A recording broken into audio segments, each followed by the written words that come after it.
Hello everyone, मेरा नाम मोहन है और करंटली मैं अभी सेंट्रल जीएसटी डिपार्टमेंट में एज इंस्पेक्टर वर्किंग हूँ। मेरा सिलेक्शन सीजीएल 2021 से हुआ था, जिसमें मेरी ऑल इंडिया रैंक 242 थी और इसके बेसिस पर मुझे अपने होम स्टेट में जयपुर जोन अलॉट हुआ था। और अभी मुझे डिपार्टमेंट में काम करते हुए करीब 6-7 महीने हो गए हैं। तो इस वीडियो में मैं आपके साथ अपनी जॉब प्रोफाइल के बारे में डिस्कस करूँगा, जिसमें कि हम सिलेक्शन से पहले फिज़िकल, मेडिकल, इनका क्या प्रोसेस होता है, और सिलेक्शन के बाद जब हम डिपार्टमेंट ज्वाइन कर लेते हैं तो डिपार्टमेंट में कैसा वर्क कल्चर होता है, क्या काम करना होता है, सैलरी कितनी है, प्रमोशंस कैसे हैं। तो ये सब पॉइंट्स हम डिस्कस करेंगे इस वीडियो में। तो सीजीएल एग्ज़ाम का फाइनल रिजल्ट आने के बाद जब आपको एक पोस्ट अलॉट हो जाती है तो उसके बाद में आपसे जोन प्रेफरेंस पूछी जाती है। तो अभी वो जोन प्रेफरेंस है, वो आपकी रैंक डिसाइड करती है कि आपको कौन सा जोन मिलता है। जैसे कि अपने डिपार्टमेंट में या फिर कोई भी डिपार्टमेंट हो, उसमें नॉर्थ में जितनी भी वैकेंसीज़ हैं उनकी कट ऑफ हाई जाती है कंपैरेटिवली साउथ की वैकेंसीज से। साउथ में वैसे भी वैकेंसीज ज़्यादा रहती है, जैसे जीएसटी डिपार्टमेंट में साउथ में काफ़ी वैकेंसीज आती है, नॉर्थ में कम आती है। तो नॉर्थ में जब आपको पोस्टिंग लेनी होती है तो आपको एक अच्छी खासी रैंक भी लानी पड़ती है। जैसे नॉर्थ जोन में जयपुर है, दिल्ली है, लखनऊ है, इनकी जो कट ऑफ जाती है वो साउथ जोन में बेंगलोर है, चेन्नई है, कोलकाता है, इनसे डिफरेंस बहुत ज़्यादा होता है। तो आपको नॉर्थ में पोस्टिंग लेने के लिए एक अच्छी खासी रैंक लानी पड़ती है। ठीक है, बाकी जब आपका फाइनल एग्ज़ाम सीजीएल का आ जाता है और आपको जोन भी अलॉट हो जाता है, तो ज्वाइनिंग से जस्ट पहले जो है वो आपका मेडिकल फिज़िकल का प्रोसेस होता है। तो मेडिकल और फिज़िकल का जो प्रोसेस है वो बहुत ही एक नॉर्मल स्टैंडर्ड्स हैं उसके। बिल्कुल भी ये मतलब इसमें आपको ऐसा सोचने की ज़रूरत नहीं है कि मैं डिस्क्वालीफाई हो जाऊंगा या फिर मुझे इसे बाहर कर देंगे। ऐसा नहीं होता है, 99% लोग इसमें पास ही हो जाते हैं। तो सबसे पहले बात करते हैं मेडिकल। मेडिकल जो है, इसमें आपको जब आपको जोन अलॉट हो जाता है तो उसके बाद में आपको मेडिकल करवाना होता है। जहाँ पर आपका जोन है, या तो उस स्टेट के गवर्नमेंट हॉस्पिटल से, या फिर वो आपको बोल देते हैं कि आप अपने होम स्टेट से मेडिकल सर्टिफिकेट बनवा लीजिए। तो ये डिपेंड करता है जोन टू जोन की, कौन सा अलग अलग जोन है वो ऐसा करते हैं कि या तो उसी स्टेट से या फिर आप अपने होम स्टेट से बनवा सकते हो, वो उस जोन पर डिपेंड करता है। तो मेडिकल में जैसे जयपुर जोन की बताऊं मैं, तो 4 टेस्ट हुए थे। यूरिन टेस्ट था, ब्लड टेस्ट था, और इसके अलावा कलर ब्लाइंड टेस्ट था, और अपने जो चेस्ट का है एक्सरे हुआ था। तो इनमें जो सबसे इम्पोर्टेंट फैक्टर है वो है कलर ब्लाइंड का फैक्टर, जिसके बेसिस पर आपको शायद डिस्क्वालीफाई कर सकते हैं। तो आप इस चीज़ का बिल्कुल ध्यान रखें कि अगर आप कलर ब्लाइंड हैं तो आप इस पोस्ट को बिल्कुल भी ऑप्ट ना करें, क्योंकि अगर आपने ये पोस्ट ली है और आप कलर ब्लाइंड हैं तो फिर आपको ज्वाइनिंग से जस्ट पहले मेडिकल में जब आपको डिस्क्वालीफाई किया जाएगा तो आपका पूरा साल ख़राब हो जाएगा और इसका आपको बहुत ज़्यादा रिग्रेट होगा। तो मैं सजेस्ट करूँगा कि कोई और पोस्ट है, जैसे डीए है या फिर कोई और है, ईएसओ है, तो आप उन पोस्ट को ले लें। बल्कि सीजीएसटी इंस्पेक्टर अगर आप कलर ब्लाइंड है तो नहीं भरें। कलर ब्लाइंड को हम जैसे घर पर भी चेक कर सकते हैं मोबाइल पर।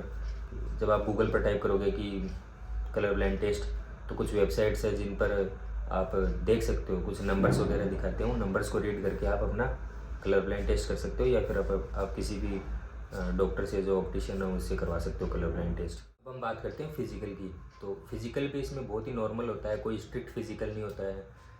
मेल और फीमेल के लिए फिजिकल के जो पैरामीटर्स है वो अलग अलग है। तो मेल में जो है फिजिकल में करवाया जाता है 1600 मीटर की वॉकिंग, जो कि 15 मिनट में कंप्लीट करनी होती है। उसके बाद में करवाई जाती है साइकिलिंग, 8 किलोमीटर की साइकिलिंग है जो कि उनको 30 मिनट्स में करनी होती है। इसके अलावा उनकी हाइट 157.5, मिनिमम हाइट है 157.5 सेंटीमीटर मेल के लिए। प्लस एक है चेस्ट की साइज़, मेल कैंडिडेट्स के लिए 81 सेंटीमीटर मिनिमम चेस्ट होनी चाहिए, मतलब कि वो एक्सपेंडेड होनी चाहिए। तो मिनिमम 76 सेंटीमीटर होनी चाहिए और 5 सेंटीमीटर का मिनिमम एक्सपेंशन होना चाहिए। चेस्ट फुलाते हैं तब 5 सेंटीमीटर का एक्सपेंशन होना चाहिए, मतलब कि एक्सपेंडेड जो चेस्ट है वो 81 सेंटीमीटर की होनी चाहिए। फीमेल कैंडिडेट्स के लिए जो हाइट है वो है 152 सेंटीमीटर का क्राइटेरिया है उनके लिए। और साइकिलिंग में उनको 3 किलोमीटर साइकिलिंग करनी होती है 25 मिनट्स में, और वॉकिंग के लिए उनको 1 किलोमीटर करनी होती है वॉकिंग 20 मिनट्स में। तो ये फीमेल्स के लिए फिजिकल पैरामीटर्स हैं। इनमें नॉर्मली सभी 99.99% सभी पास कर लेते हैं, क्योंकि फिजिकल बहुत ही नॉर्मल होता है। प्लस अगर कोई थोड़ा बहुत टाइम ऊपर नीचे होता है किसी का, तो वो जो वहाँ पर होते हैं, जो भी डिपार्टमेंट के लोग होते हैं, बाहर के लोग होते हैं, वो कोई भी डिस्क्वालीफाई नहीं करता है, वो थोड़ा बहुत एडजस्ट कर लेते हैं। तो इसमें डरने की कोई ज़रूरत नहीं है। फिजिकल में अगर थोड़ा बहुत टाइम भी ऊपर नीचे होता है तो वो डिस्क्वालीफाई नहीं करते। सैलरी की बात करें तो जब आप डिपार्टमेंट ज्वाइन करते हो तो आपकी जो बेसिक पे है वो 44,900 होती है, और फिर उस पर जो डियरनेस अलाउंस है वो 46% होता है, जो कि करीब करीब 21,000 के आसपास होता है। और अगर एक्स सिटी में आपकी पोस्टिंग है तो आपको HRA करीब 12,000 के आसपास HRA मिल जाता है। और ट्रैवलिंग के लिए अलाउंस मिलता है वो 3600 रुपये मिलता है, और उस पर 46% DA मिलता है। तो अराउंड आपकी जो ग्रोस सैलरी है वो 782 के आसपास बनती है। फिर उसमें जो NPS के लिए जो डिडक्शन होता है, अगर वो हटा दें तो आपकी एक्स सिटी में अराउंड 76,000 इन हैंड सैलरी बनती है। और वाई सिटी में यही मान ले तो HRA कम हो जाता है, तो उस हिसाब से आपकी सैलरी करीब करीब 71 के आसपास रहती है। और जेड सिटी में ये 66 के आसपास रहती है सैलरी। तो आपको एक अच्छा हैंडसम अमाउंट मिल जाता है at the time of joining, कि अगर शुरू में इतना अच्छा सैलरी मिल रहा है तो वो काफ़ी सही है। मतलब एक अच्छी लाइफस्टाइल के लिए इतनी सैलरी। सबसे इम्पोर्टेंट टॉपिक ही कि डिपार्टमेंट में वर्क कल्चर कैसा है, और क्या कुछ ऐसी चीज़ें हैं जो इस डिपार्टमेंट को दूसरे डिपार्टमेंट से अलग बनाती है। तो वर्क कल्चर की बात करें तो डिपार्टमेंट बहुत ही वर्सेटाइल है। इसमें आपको अलग अलग तरह के एक्सपीरियंस मिलते हैं, आपको अलग अलग तरह के काम करने को मिलते हैं। कभी आपकी पोस्टिंग एयरपोर्ट्स पर होती है, कभी फॉरेन पोस्ट ऑफिस में होती है, कभी आपकी रेंजेस में होती है, कभी आपको दूसरा सेक्शन मिलता है, कभी आपको लीगल सेक्शन मिलता है, कभी कुछ और। तो आपको हमेशा ये आपका काम हमेशा चेंज होता रहता है। तो आपको कभी भी ऐसे बोरियत नहीं होगी कि मैं एक ही काम कर रहा हूँ, वैसा नहीं होगा। कभी आप फील्ड जॉब कर रहे हैं, कभी आप डेस्क जॉब कर रहे हैं। प्रोसेस के बाद में आपको ज्वाइनिंग दी जाती है। तो ज्वाइन करते टाइम आपको ज्वाइनिंग पर डॉक्यूमेंट वेरिफिकेशन फिर से करवाना पड़ता है, और उसके बाद में आपको फर्दर कमिश्नरेट अलॉट कर दिए जाते हैं और आपको पोस्टिंग दी जाती है।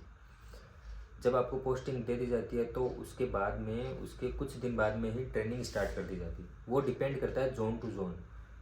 कुछ जोन्स में ट्रेनिंग लेट करवाते हैं, कुछ जोन्स में जल्दी करवाते हैं। तो अगर जयपुर जोन की बात करें तो ज्वाइनिंग के जस्ट बाद ही ट्रेनिंग स्टार्ट करवा दी जाती है। तो ट्रेनिंग जो है वो एक बहुत ही अच्छा पार्ट होता है। ट्रेनिंग में बहुत ही इन्जॉय होता है। और ट्रेनिंग में जो है वो अलग अलग जोन्स का अलग अलग है क्राइटेरिया उनका, कि कुछ जोन्स तो ट्रेनिंग है वो अब खुद अकोमोडेशन भी प्रोवाइड करते हैं।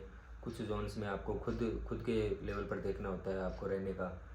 तो जयपुर जोन में जो है वो ट्रेनिंग के टाइम पर आपको अकोमोडेशन राजस्थान पुलिस एकेडमी में किया जाता है। राजस्थान पुलिस एकेडमी में आपको 3 महीने तक वहीं पर रहना होता है अपने सारे बैचमेट्स के साथ। तो वो एक बहुत ही अच्छी बात है पुलिस जयपुर जोन की, कि उनमें ट्रेनिंग के लिए राजस्थान पुलिस एकेडमी में सब उनका अकोमोडेशन अवेलेबल करवाया जाता है। ट्रेनिंग में आपको सुबह जल्दी उठना होता है, उसके बाद आपको PT करनी होती है, परेड ड्रिल ये सब करना होता है।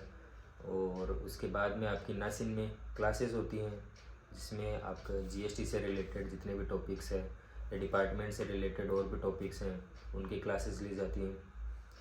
क्लासेस में जो फैकल्टी हैं वो बाहर से CA हैं, और डिपार्टमेंट के जो सीनियर लोग हैं काफ़ी टाइम से जिनको एक्सपीरियंस है वो आपकी क्लासेस लेते हैं।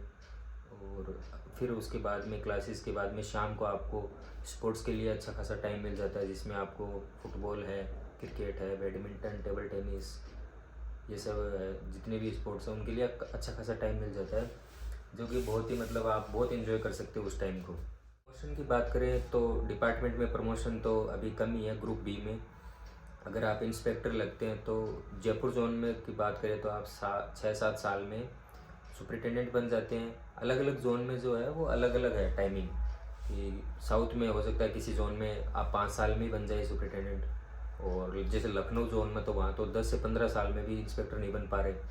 तो ये जोन पर भी डिपेंड करता है, वैकेंसी पर डिपेंड करता है कि आपका प्रमोशन कब हो रहा है। बाकी नॉर्मली ये देखा जाता है कि 7 से 8 साल में आप सुपरिटेंडेंट बन जाते हो, और उसके बाद में है करीब 10-15 साल में आप असिस्टेंट कमिश्नर बनते हो। तो उसके बाद में कोई प्रमोशन नहीं है, तो आपको वहाँ तक ही प्रमोशन मिलते हैं। हालांकि डिपार्टमेंट में कई बार ये अभी आ रहे हैं वो चीज़ें कि इसको कैडर रिस्ट्रक्चरिंग कर रहे हैं, तो हो सकता है कि प्रमोशन में थोड़ा बेनिफिट्स मिले, लेकिन अभी का जो सीनेरियो वो यही है। इसके बाद हम बात करते हैं ट्रेनिंग के बाद जब आपकी पोस्टिंग हो जाती है तो आपको पोस्टिंग कहाँ मिलती है। तो आपकी पोस्टिंग जोन है वो उसमें अलग अलग कमिश्नरेट्स होते हैं, और कमिश्नरेट्स फिर डिवीज़न में डिवाइड होती है, और डिवीज़न्स रेंजेस में होती है। तो सबसे नीचे रेंजेस होती है, फिर डिवीज़न, फिर कमिश्नरेट और फिर सीसी ऑफिस। तो इसमें आपकी पोस्टिंग कहीं भी हो सकती है। जयपुर जोन की बात करें तो राजस्थान बहुत बड़ा है, तो राजस्थान 4 कमिश्नरेट्स में डिवाइडेड है। उदयपुर कमिश्नरेट है, जयपुर कमिश्नरेट है, अलवर कमिश्नरेट है और जोधपुर कमिश्नरेट है। तो ये बहुत ही बड़ा एरिया कवर करता है, तो आपकी पोस्टिंग इसमें से कहीं भी हो सकती है। रेंजेस में नॉर्मली जो होते हैं वो सुपरिटेंडेंट और इंस्पेक्टर होते हैं। तो रेंज ऑफिस में जो हेड होता है वो सुपरिटेंडेंट ही होता है। डिवीज़न ऑफिसेज में जो हेड होता है वो असिस्टेंट कमिश्नर होता है या फिर डीसी होता है। और जो कमिश्नरेट है उसमें कमिश्नर होते हैं, और जोन में चीफ कमिश्नर होते हैं, हेड। तो इसी तरह आपकी कहीं भी पोस्टिंग हो सकती है, आपको कोई भी सेक्शन मिल सकता है। इसमें बहुत सारे सेक्शन होते हैं डिपार्टमेंट में। इस डिपार्टमेंट का एक जो सबसे बड़ा चार्मिंग फैक्टर है वो है यूनिफॉर्म। इसमें आपको प्रॉपर 3 स्टार यूनिफॉर्म मिलती है, आपको एक अच्छी रेस्पेक्ट मिलती है सोसाइटी में। सब लोग आपको एक यूनिफॉर्म सर्विस ऑफिसर के नज़रिए से देखते हैं। आप कहीं भी जाके अपना आई कार्ड दिखाते हैं तो आपको पूरी रेस्पेक्ट मिलती है, इज़्ज़त मिलती है। तो इसीलिए मतलब ये सीजीएल की one of the most demanding post है, क्योंकि इसमें आपको एक अच्छी खासी यूनिफॉर्म मिलती है, आपको फील होता है कि आप एक ऑफिसर हैं, आपको पावर फील होती है। इसके बारे में अगर आपको दूसरा वीडियो चाहिए जिसमें कि और भी डिटेल्स में मैं बताऊं कि डिपार्टमेंट में क्या होता है, कैसी चीज़ें हैं, तो आप बताना कमेंट्स में, मैं एक डिटेल्ड वीडियो और बना दूंगा। चैनल को सब्सक्राइब करना, एंड थैंक यू ऑल।